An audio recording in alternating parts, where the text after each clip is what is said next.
Hallelujah,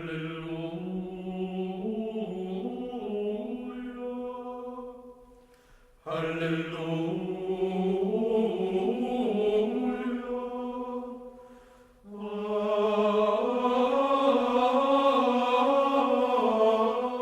So it's a great pleasure for me to introduce Brother Gregory Wright.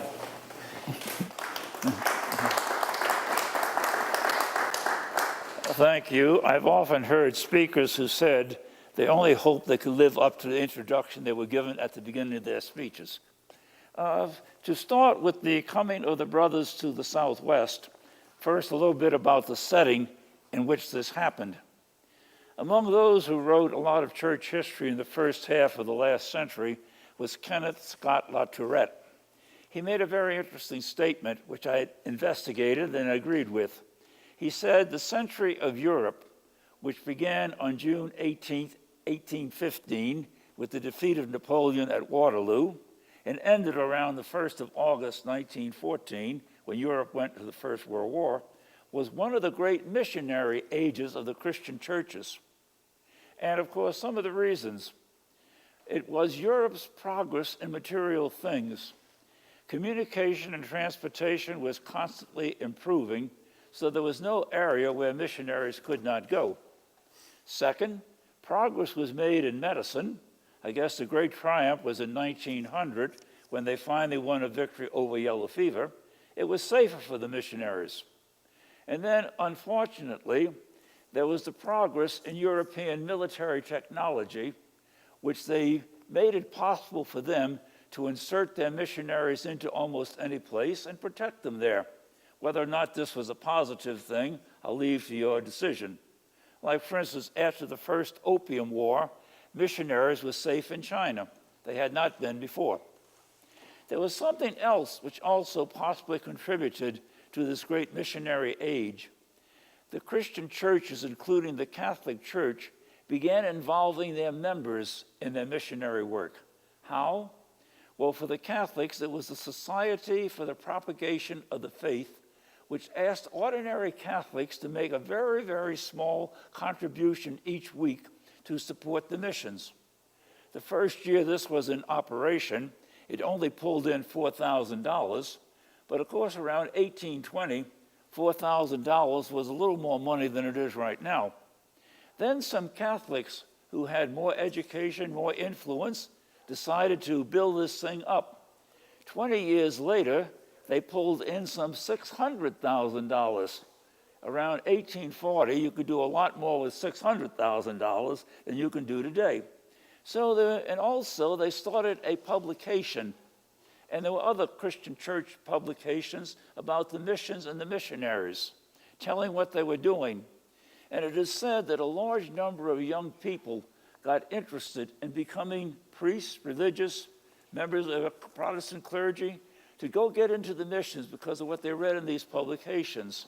So you had money to support the missions, people willing to become missionaries. And this also helped the great missionary age. Now, some of this would have some influence in the U.S. Southwest, Santa Fe and the surrounding area. You might remember the traditional date for the founding of Santa Fe is 1610. Spanish missionaries came in. Some people say, unfortunately, they seem to be more interested in converting the Native Americans than working with the Spaniards. And they did a lot of good work here.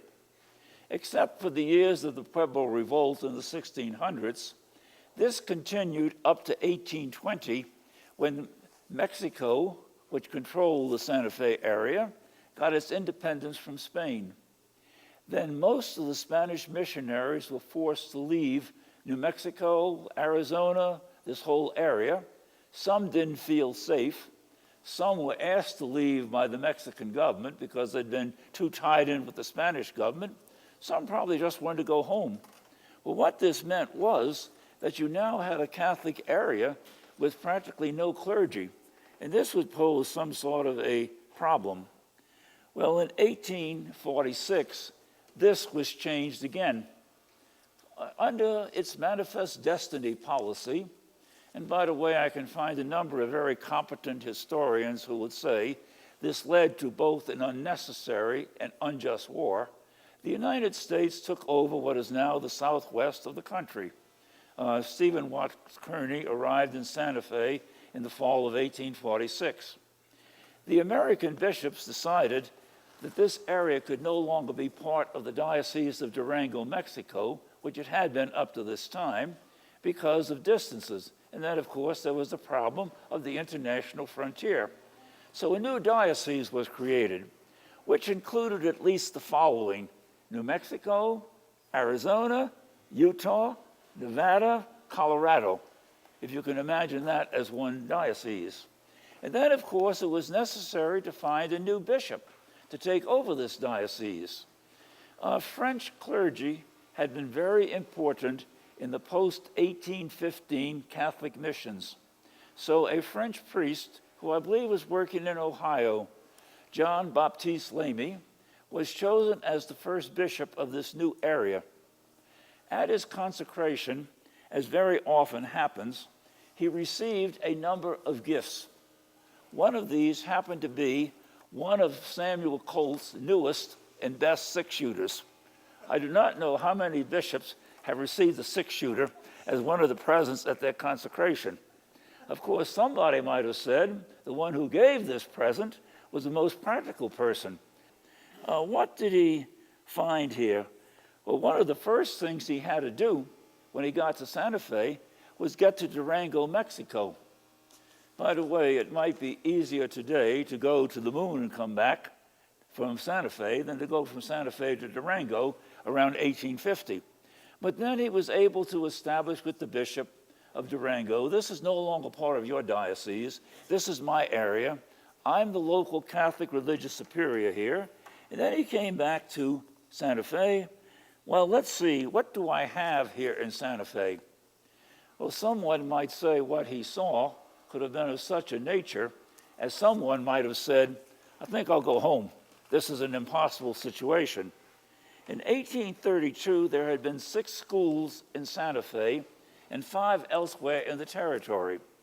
In 1851, only one of these schools was still functioning. You had 12 priests, 3 of whom had been suspended for misconduct, 1 excommunicated. And of course, in Taos, you had the famous Father Martinez.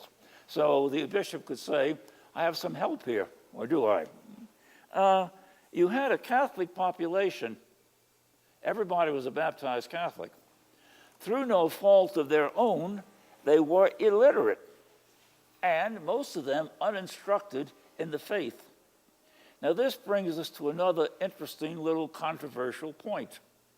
It has been said by a number of historians of this area that it was the penitentes who kept the Catholics loyal to their faith. Now, I know there are different opinions regarding the penitentes. Some bishops have been very much opposed to them, some very favorable, but apparently at this time, these lay people were doing a really big, important job. It was something like the situation in Japan when all the missionaries were expelled and the Japanese Catholics remained faithful to the Catholic Church until missionaries were able to return in the late 1800s. Well, it was something like the situation here. The new bishop decided almost immediately, we have to educate the local Catholics. They're illiterate. He was able to convince the sisters of Loretto to send some sisters to Santa Fe. The last part of their trip, of course, had to be made by a wagon train, during which they had a very interesting experience. I don't know if any of them wrote home about this. They were attacked by some Native Americans who almost overran the wagon train. The only thing which saved the wagon train was the darkness came, and most Native Americans would not fight in the dark. They had some religious objections to that. But the men with the wagon train had few doubts. The attack will resume in the morning, and it won't be too long before they overrun us. Is there anything we can do? Well, these men who ran wagon trains were a rather ingenious group of human beings. Otherwise, I'd have possibly been doing something else. They decided there might be a solution. 2 of them decided to take a very serious risk. they found 2 small barrels of real raw-got whiskey. They knew the Native Americans had an irresistible attraction to whiskey and no tolerance for it. So they brought this out, put it close to the Native American camp where it was discovered, and the Native Americans had a great party. The next morning, they were slightly hungover. There was no attack, and the wagon train went on. A couple of things about this experience. I could not find any record of how Archbishop Lamy used his 6-shooter during this time, or whether he used it. He did find out one other thing after they were safely on their way. The men on the wagon train were getting ready to shoot the nuns so that they would not fall into the hands of the Native Americans. He protested vigorously, but the men said that was the only decent thing they could do as white men. They would not allow women, particularly sisters, to fall into the hands of the Native Americans. After this, they safely reached Santa Fe. But you have to admit, this was a trip only for the bold and daring, those who wanted to be missionaries. Now, how did the brothers come into this scene? Well, first of all, there are 2 periods in European history when many religious orders disappeared. One was the 16th century during the Reformation. I'm not sure even today they can agree on the number of religious orders that simply disappeared during this time. The other was during the French Revolution, 1789, 1815. Countless religious orders just disappeared. In 1815, they were no longer there. The Brothers of the Christian Schools were reduced to a couple of schools in Rome and around the Rome area. And what was their future? Well, they were saved, if you want to use that expression, by something very interesting. Napoleon decided that his army and navy needed non-commissioned officers, petty officers, who could at least read and write. Also, he wanted to develop the economy. You needed people who could read and write. How are you going to teach the common people to read and write? You wanted compulsory education for the children. Okay? Well, he also found out that during the French Revolution, a number of the governments had imposed free, compulsory elementary education for all boys. Nothing came of it because they couldn't find any teachers. Well, he was told, okay, you want the schools? Where do you get the teachers? Someone said prior to 1789, the Brothers of the Christian Schools had been doing a tremendous job conducting schools for poor boys. There were possibly close to 1,000 brothers doing that kind of work in 1789. So the brothers could man these schools. Because of this, the order was given official approval by the French government. Very few other religious orders that came back to France after 1804, 1815 got this approval like we did. And the order expanded incredibly after 1815. This was particularly during the years from 1838 to 1874, that is a period of 36 years, when Brother Philippe was the superior general. He was one of the youngest people probably ever elected to be superior general of a religious order, and he held this position for 36 years. The institute expanded in France, expanded elsewhere in Europe, and to places like Africa, Asia, the Americas. Large numbers of young men joined the brothers, many persevered, and the order was growing very significantly.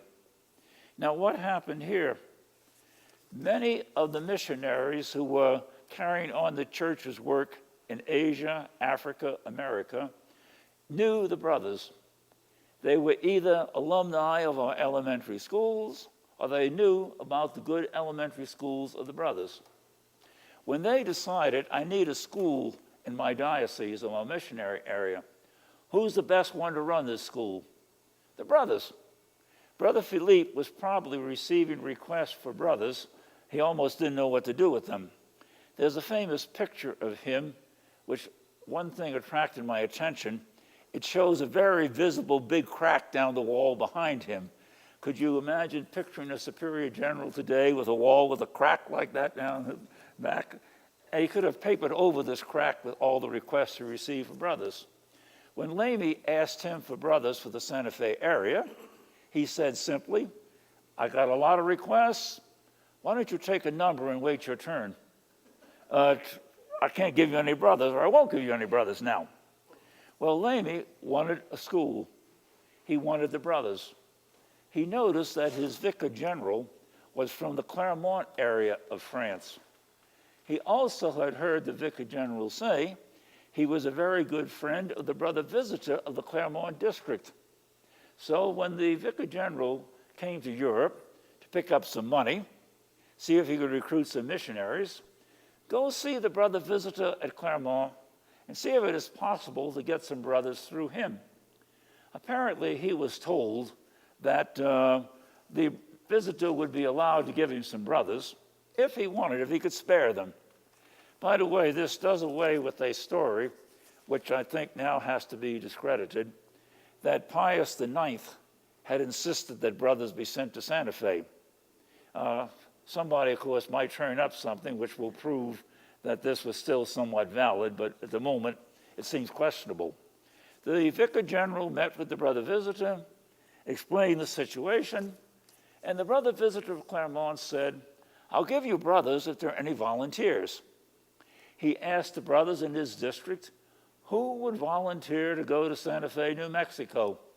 Apparently, more than half the brothers in the district volunteered. So he had no trouble finding volunteers. He picked 4 men, 2 of whom had been directors or those who ran schools. They were also known for their teaching ability.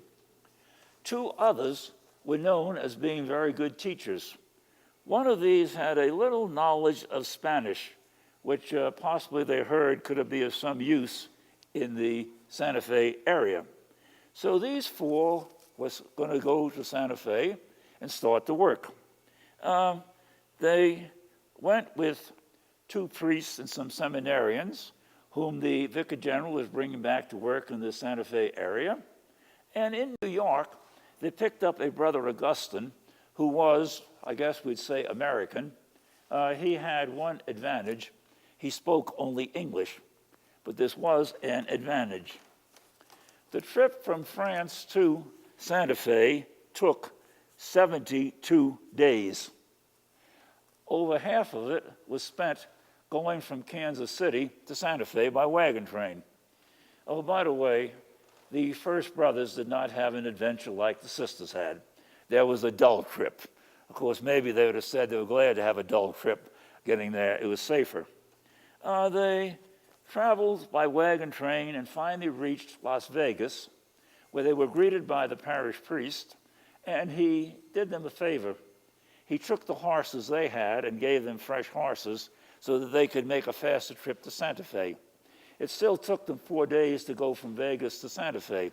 This might give you some idea about travel conditions in the area at this time. They finally reached Santa Fe, where they were greeted by Archbishop Lamy. And they were welcomed.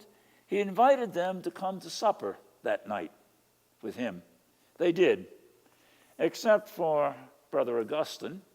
The only way they could speak was in French, and the conversation went on in French for most of the meal, until at the end, Bishop Lamy told the brothers, there's something you might have to keep in mind here. There are 2 languages in Santa Fe.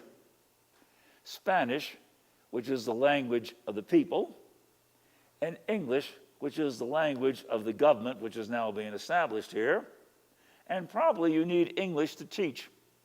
So the brothers realized that among their other problems, and we'll tell you some of the problems they found very shortly, that they would have to learn English if they're really going to communicate with the students and run a school. Though, of course, the one who knew Spanish also found that for a while he could communicate very well with his students, probably most of whom knew no English anyway. These 5 brothers were going to establish the work of the brothers here. In the next few years, 6 brothers from what was then the United States joined them, and these men had one advantage. They probably spoke only English, So this, of course, made it possible for the brothers to establish a school in which English was the language of instruction, which was what was wanted, and this would give the school a good reputation. Okay. After the meal, the brothers were then showed what the bishop had for them. To say the least, the area was poor. And the brothers were shown what has become famous in the history of the brothers here as the old adobe house. This was going to be two places for them, their residence and where they were going to try to teach school. What did they find there? Well, there were 5 brothers. There were 5 mattresses on the dirt floor. There were 5 blankets, 1 on each mattress. This would be where they would have their first night's sleep in Santa Fe, and probably their first night's sleep for some time to come. Unless you were a real missionary, this might be kind of daunting. However, after a few days, they were able to come up with a few things. They did manage to find 5 chairs, 1 for each brother. They did manage to find 2 tables and a couple more blankets in case somebody was cold at night. Then also a few benches were brought in, which could be used for the school and so forth. Now, one thing you might want to keep in mind, particularly those of you who are a little bit familiar with U.S. history, possibly you have heard of the Santa Fe Trail. Under the Spanish days, there was what was called the Camino Real, the Royal Road, by which things were brought up from El Paso to Santa Fe, which was quite a trip, as you can imagine. Because of this, many things were not available in Santa Fe. The Santa Fe Trail, which brought things from the United States to Santa Fe after Mexico became independent, was able to prosper because almost anything they brought to Santa Fe they could sell. It was unavailable any other way, and that they could sell it to the people there, come back for more. So the brothers found out that things were simply not available in Santa Fe. They would have to get along somehow or the other with what they had. The brothers then set about, well, let's get the school going. They made a contract with the bishop, which had a number of interesting provisions. The bishop would provide the house. He just had the famous adobe house with the dirt floor. He would also provide furniture, as they could find it. We mentioned some of the problem there. School furnishings would be found, if possible. Because of the economic situation, students would not necessarily be required to pay any tuition. They could just attend and wouldn't have to pay. Well, how are the brothers going to support themselves? Well, the bishop promised to give each brother a salary of $240 for 12 months. You might say, I think that's below the poverty line. Well, before you say that, at this time in the United States, many a good working man's family supported itself, I wouldn't say in comfort, in great ways, with $300 a year. So for a brother, $240 wasn't that bad. They had enough money here.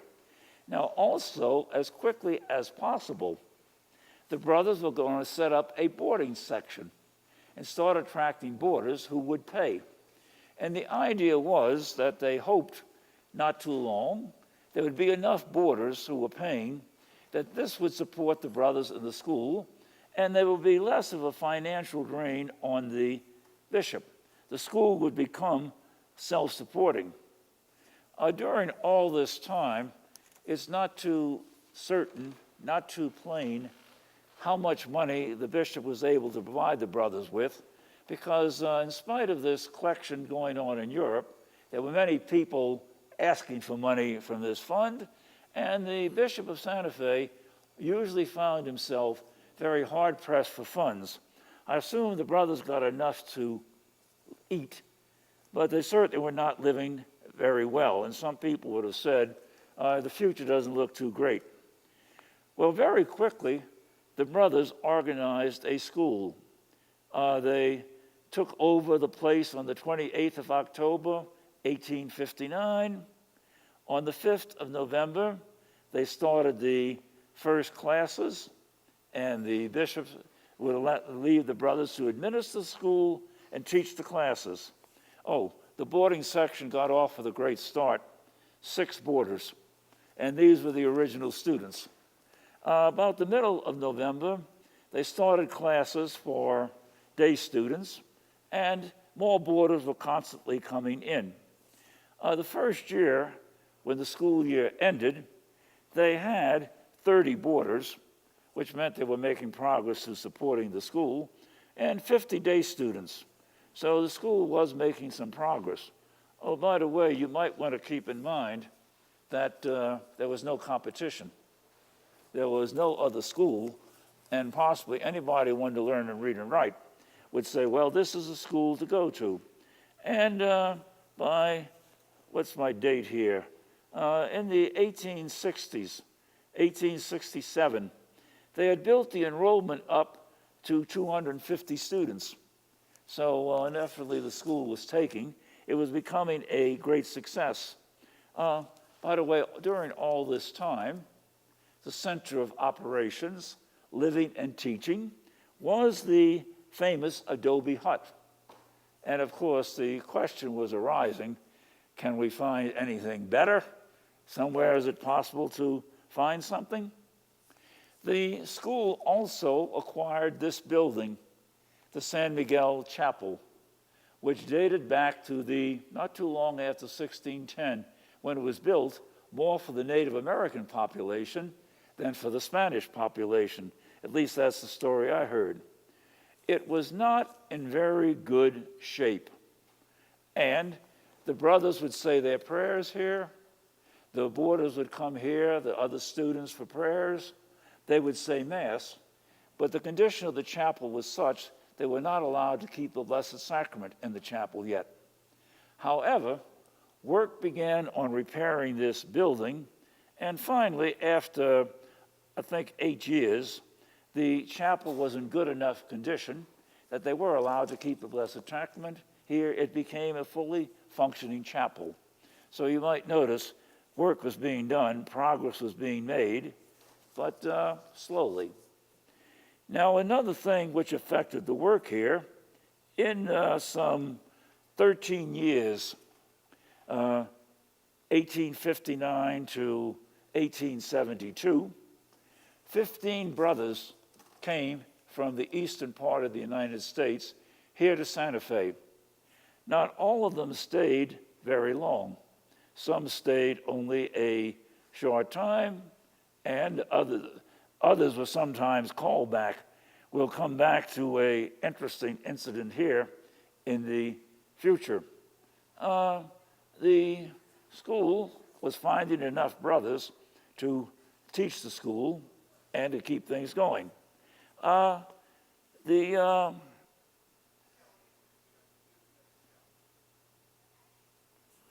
Also, some of the brothers had some interesting trips here, not as bad as the first Sisters of Loretto.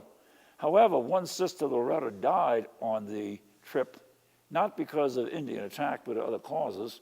And apparently, this could be bad for your health in a number of ways. So coming to Santa Fe showed a lot of courage, a lot of determination.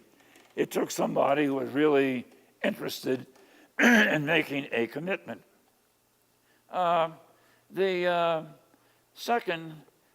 The first brother president of the school was one of the original brothers, and you might notice he took the title of president. Brother Augustine, and among the original recruits, was never able to learn any Spanish. By the way, how many brothers of English language background here really learned Spanish in all the days in Santa Fe? So Brother Augustine might not have been an exception. Eventually, however, he was one of those who was called back east. He left, returned there, and continued his work there. Brother Hilarion, who was a good teacher, became the first president.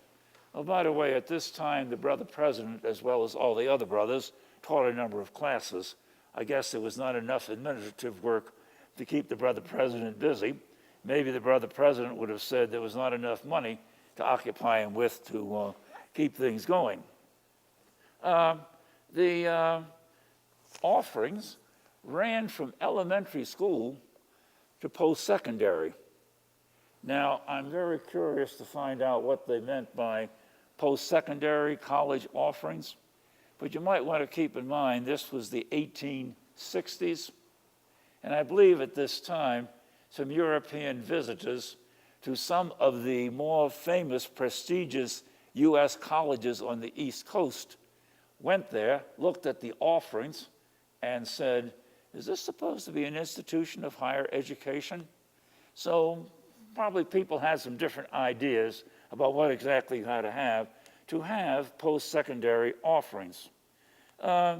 The brothers not only taught, they also improved the facilities. And it was during this time that growth of students, offerings, that the institution first started calling itself St. Michael's College. So during the 1860s already, this title was established. Once again, we might look at what was being done today and say, should they have used the title college? Well, here's one more thing you might want to keep in mind. For the French brothers, any post-elementary school was called a college. And if you offer what we would call undergraduate studies, you called yourself a university. So adopting the title might not have been as, well, what some of us might say, a daring activity as we would think. Now, one of the original brothers who came to Santa Fe had some more adventures. He received a notice from the superiors, the highest superiors. He was supposed to return to the East Coast of the United States, which he did. When he got to the East Coast of the United States, he found out he was supposed to go to Ecuador, where the brothers were establishing schools at this time under the famous Catholic president, Garcia Moreno. So he went there and helped establish the institute in Ecuador. And of course, one of the most important things connected with the brothers going to Ecuador was that brother St. Miguel joined the institute and became a very outstanding educator in Ecuador. I'm not sure there are very many brothers, again, in the history of the institute who have established new schools in two such different places as Santa Fe and Ecuador. Of course, this might say something about the caliber of the men who were given these challenges, who faced these challenges, and successfully handled these challenges. So you see, you're dealing with men who were missionaries here. They had a real religious spirit. We are going to establish the institute here. We are going to educate the local people. And to use a term which possibly nobody used at that time, but which would be very valid, we are going to give the local population a truly human and Christian education. And that's what these men were willing to do. That's what they did. And of course, the worldwide expansion of the Institute owed a lot to their ability to do this, their willingness to do this, and their willingness to accept what they found when they got there, like sleeping on a mattress on a dirt floor with one blanket when you first arrive in Santa Fe. Excuse me a moment. Good, okay. The work was established. Somebody might have asked the question, what future does this work have? Because the railroads had not yet reached the area, and you keep in mind all these brothers who came to Santa Fe for different reasons really had quite a trip to get here. And by the way, somebody who was called back east for another assignment, he had another interesting experience before he got back home. He might have wondered, so what future did this school, sort of on the fringes of the whole civilization, because Santa Fe, during the Spanish days and the Mexican days, was said to be on the Spanish borderlands, the fringe of civilization. There's not much behind this. Well, the fourth brother president who took over looked around. He had spent some time in Mora, where the brothers attempted to open a school. We'll come back to that in my second presentation. And then he came back to Santa Fe. He looked things over. This was not the brothers' school. It was owned by the bishop. And we're accomplishing things, but really, what's our future? So he decided the simplest thing to do was, let's call the whole thing off. Let's get out of here. And he sent a letter to the higher superiors saying, we made a mistake coming to Santa Fe. Let's get out of here. Well, accidents influence history. All the history I've read and studied, I've discovered that accidents are much more important than sometimes people think. 1870 to 1871, the Franco-Prussian War was going on. The major superiors were inside Paris, which was besieged by the German army and had no outside communication. As this situation had developed, Brother Patrick in New York, who had been in Kansas City to welcome the first brothers going to Santa Fe, he was the ranking brother in the United States. He was given complete authority to administer things, make decisions, get things done, decide what has to be done. When he received this notice, we really made a very serious mistake in coming to Santa Fe. Let's get out of here. He decided it was not a serious mistake. It was a good thing. We could do things. And he realized that very often what you need is leadership. Where can I find a leader? He looked around and he found a leader. At this time in New York City, as in many other places, the brothers conducted a very large number of elementary schools. In New York City, one brother was the inspector of all these schools. He went around seeing that the schools were up to par, what needed to be done, what could be better done, corrected. This was a brother with the name of Brother Botolph, and he was an administrator. He was somebody who got things done. So Brother Patrick turned to Brother Botolph and gave him two simple orders. Go to Santa Fe and make that place go. And we'd have to say he could not have picked a better man. I don't know if there's anybody else who could have done what Brother Botolph did. Who was this Brother Botolph? Well, he was German-born. His family had come to the United States in 1839. His family name was Peter Joseph Schneider, and this is going to be important because we'll come back to this in several ways. At the age of 18, in 1851, he joined the brothers, made his novitiate, and became a brother. 1852, you might notice the total training he had. He began his teaching career in one of the elementary schools, where apparently he showed a real talent for doing this.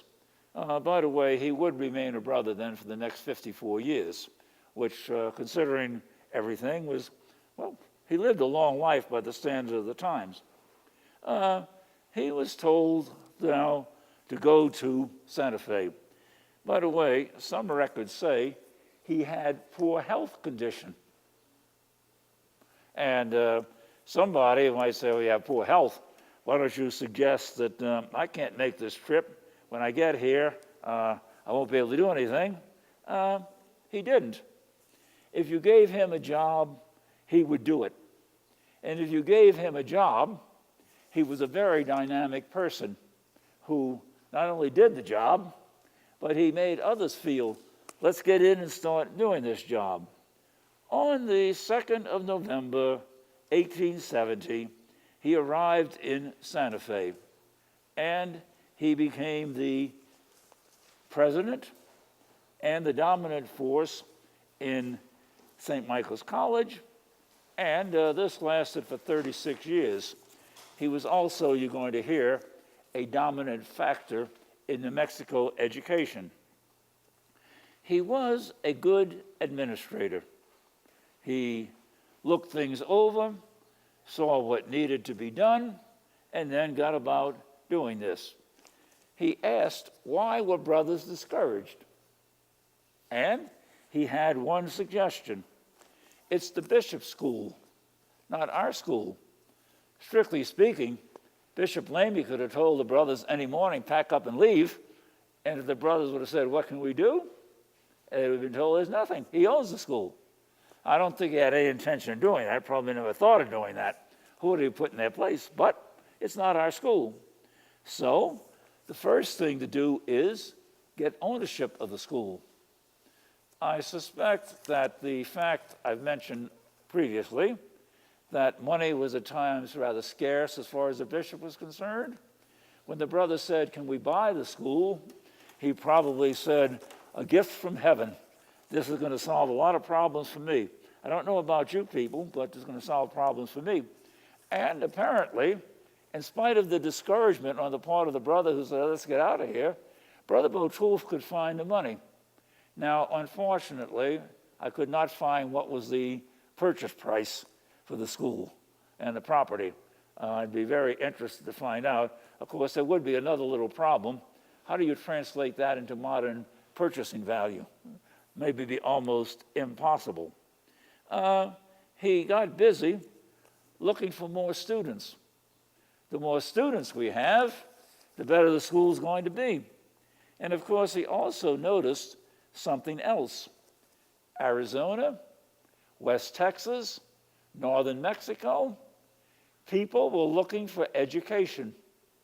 And either there was little offered or not very great. How can I attract them? Come to Santa Fe, probably as boarders. Okay. The one-story adobe building remained until 1926. But Brother Botolph decided that, we really ought to have something more than this. We can do better than this.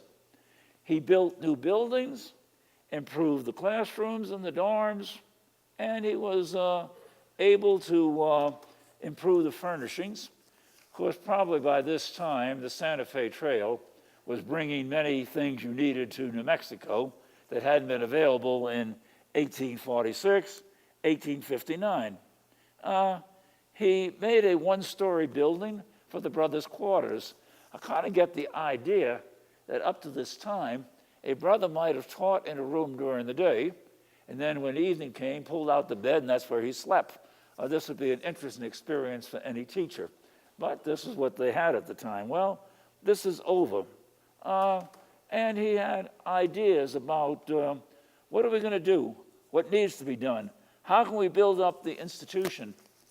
And apparently, he had a fundraising ability because he always seemed to be able to find the money to do the things he wanted to do. He expanded the programs. He offered adult education. And of course, probably at this time, you could find a number of people who had kind of made it in the world who would have told you, I need education. I've often thought of the famous Jim Bridger, one of the great mountain men of this period. He could carry on conversations in English, French, Spanish, and a couple of the Native American languages. He was also illiterate. He hired people to read Shakespeare to him in the evening, since he couldn't read. You might ask, how did he get rich in his position if he couldn't read and write? Well, he did. But people like this would say, just a moment, we can get some education. He wondered whether, and this of course fit in with some of the policies of the United States government, could we start offering programs to the Native Americans which would be funded by the United States government and be a sure source of income? This did not work. Years ago, I read a very interesting article about, in the days of President Grant, how a number of Catholic bishops were protesting that the U.S. government was funding schools for the Native Americans, but they were all essentially Protestant schools, and the Catholics were left out. So he was unsuccessful with this. He did, of course, find out that there were things that could be helpful. For instance, in 1880, the Atchison, Topeka, and the Santa Fe got close to Santa Fe. Remember, the railroad never reached Santa Fe in spite of its name. And people would come in from, I guess, what's now called Lamy into Santa Fe, and you had tourists. Well, they came into Santa Fe, and apparently the hotels were not too numerous. So during the summer months, he rented dorm space to the tourists and had a source of income to help build up the institution. You see, he was a man who would notice, how are we going to get things done? Well, that's not what we're going to do them. Now, he was not immune from problems. Sometime around 1885, 1886, into 1887, there was a very bad period out in this area as far as the weather was concerned. A number of big cattle ranches almost went bankrupt, went out of business, because they couldn't feed their cattle. And of course, during this time, the number of students went down. However, his efforts to recruit students from Mexico at least kept up the enrollment to a certain extent. And of course, after 1888, things started to pick up again as the economy recovered. He put up what was called by the brothers for years, the 1887 building, because I think it was finished in that year. He went into debt to put up the building, but he very quickly paid off the debt. And then, of course, with the railroad now bringing people so close to Santa Fe, he recognized one thing I'll talk about again in my next presentation, that you could not have an independent operation here yet, that the Santa Fe school should be tied into the operations out of St. Louis. So this was done.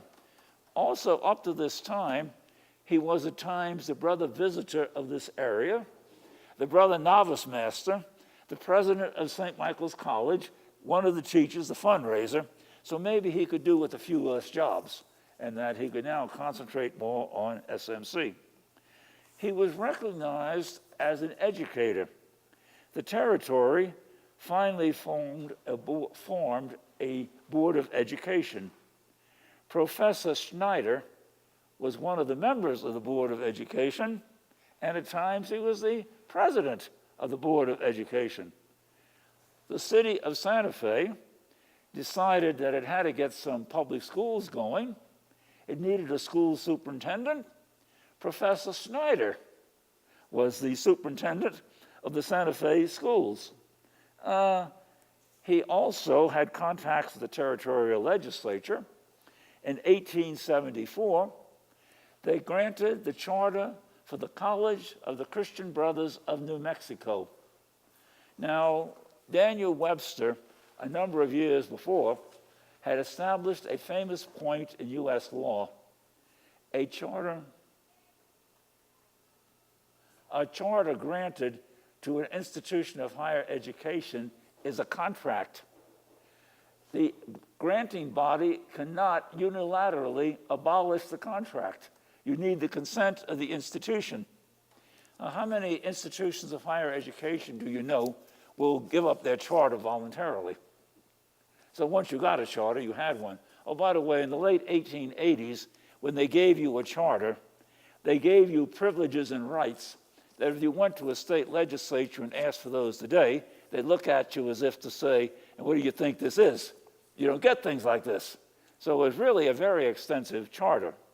And that this, of course, was very good for the institution.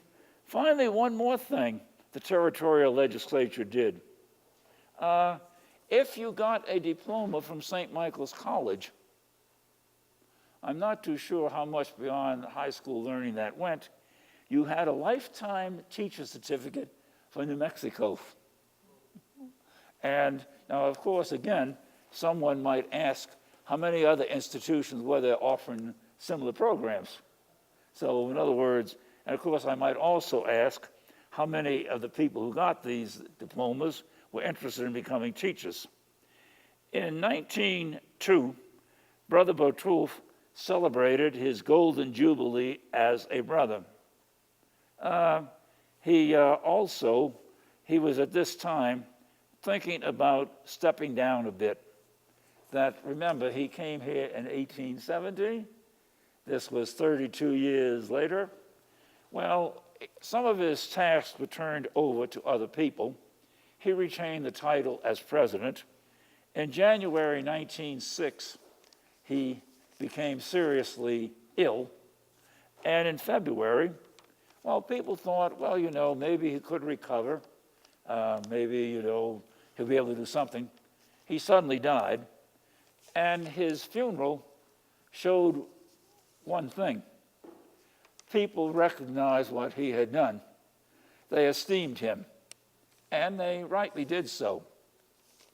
I don't know if we have any experts in church canon law with us right now, but prior to 1918, it was possible for a sister, a priest, or a brother to be appointed the chief administrator of an apostolate of the religious priest working there, and to hold this position indefinitely. In this case, 36 years. This had some very good things about it. Somebody like Brother Botolph took a place where someone had said has no future and very firmly established it. At times, of course, somebody stayed too long in a place. And then no matter what, when this person resigned or died, how did you fill the vacuum? I don't care how competent the replacement was. Probably the first thing he heard was, Sister so-and-so did it better. Father so-and-so was a better administrator. Why can't you do it like Brother so-and-so? And of course, the person changing would have probably found he'd have to establish things. But on the other hand, if the brothers are here today, you would probably have to say the debt to Brother Botolph is incalculable. He really made this. Thank you.